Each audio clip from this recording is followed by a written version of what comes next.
दोस्तों, कैसे हैं आप सब लोग। तो जय श्री राम। जैसा कि आप सब लोगों को पता ही होगा कि 22 जनवरी को अयोध्या में श्री राम मंदिर का उद्घाटन होने जा रहा है और ये सबके लिए बहुत खुशी का पल है और खुशी होने वाली बात भी है, क्योंकि राम मंदिर जिस पर काफ़ी टाइम से चर्चा चल रही थी कब बनेगा, सबको इंतज़ार था। तो 22 जनवरी को चलो वो दिन भी आ गया है और एक श्री राम अपने आप में कितना खूबसूरत लगता है ना, बोलते हुए जय श्री राम।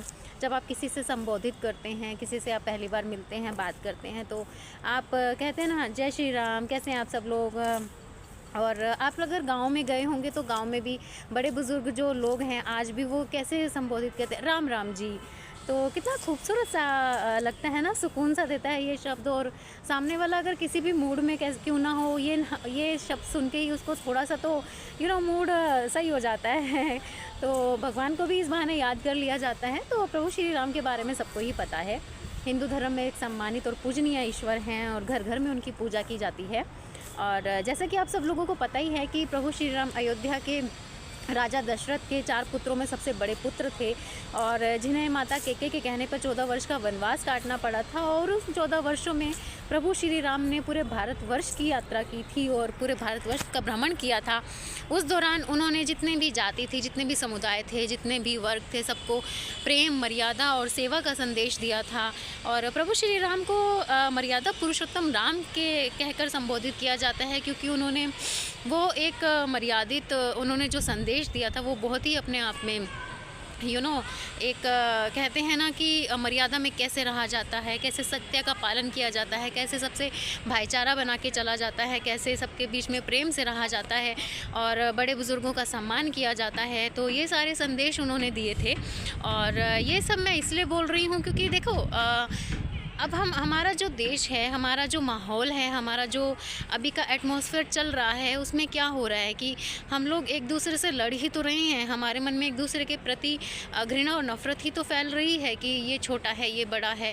अब आप सोचिए ना, प्रभु श्री राम ने माता शबरी के झूठे बेर तक खा लिए थे। उन्होंने ये भी नहीं सोचा था कि वो किस जाति से आती हैं, निम्न वर्ग से आती हैं या दलित हैं या क्या है।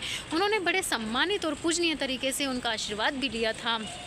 तो अब आप क्योंकि माता कहकर संबोधित किया था प्रभु श्री राम ने उन्हें।